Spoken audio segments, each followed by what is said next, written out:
This is Fernando Perez. Now, I can't speak Argentinian, bro, but I do speak Scamanese. Trust me, I understand. I speak it well. Almost 1 million followers, under 100 likes, motivational quotes, and a crypto company. We know what's going on, bro. But that was Fernando's downfall. He thought that folks didn't know what was going on, all right? So he did the whole razzle-dazzle. He tried to pull off the crypto scam meta and start a crypto company, give it a really cool name, get investors, and pull the rug under them, all right, and live happily after with your billions. But it didn't work out like that for Fernando. You see, the story goes that Fernando started a crypto company called Money Lettuce. Now, Money Lettuce was apparently doing really well at first, according to all correspondence that Fernando gave to his investors.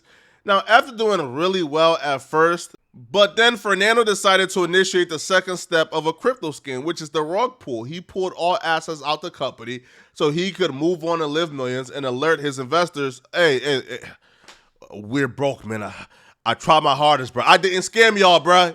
I didn't scam y'all. I tried my hardest to run this company. We just lost money, people. I'm sorry. But unfortunately for Fernando, it wasn't that easy because Fernando got in business with some real ones, right? With some real mobsters and gang members. You see, when Fernando was starting up his crypto company, he needed funds. He needed money. He didn't have a lot of money.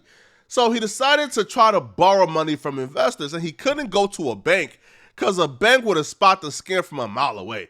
So he got in some business with some shady people. See, he got a loan from a gang in Argentina. How much he took from this gang is currently unknown, but is estimated to be a couple $100,000.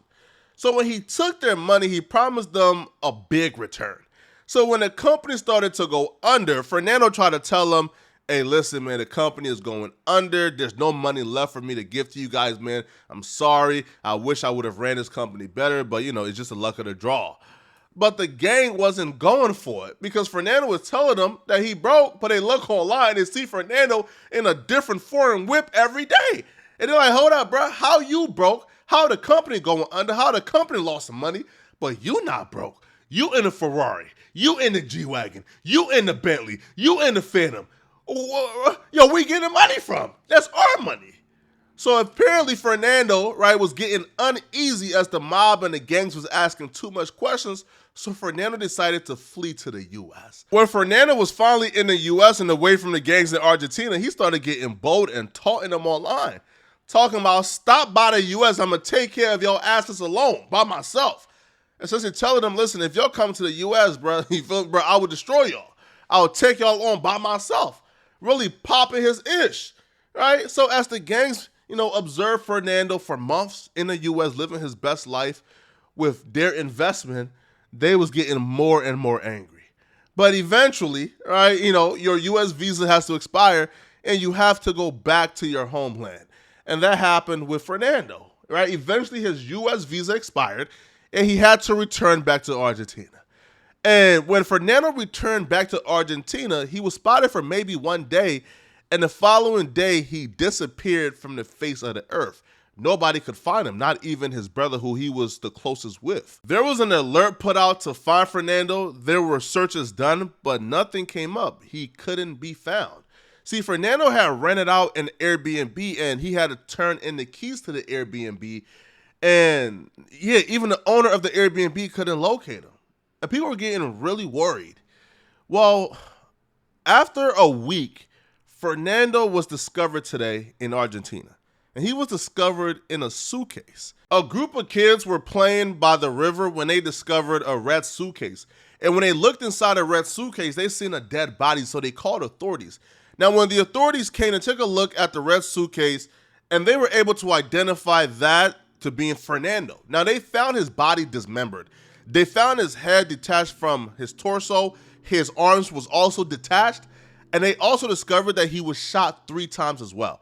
Now, here's the really interesting thing. Like, the police said the person who dismembered his body, they're a professional. Like, they did a really professional job at dismembering his body. And this can't be just no amateur madman. But here's where things get interesting, though. You see, after they found Fernando, they went ahead and searched the Airbnb. And they located his phone. And inside his phone was a note where he pretty much alluded and confessed that, yes, he got a loan from the Barra Bravas gang in Argentina. But he also said if anything happens to him, they did it and everyone has been warned.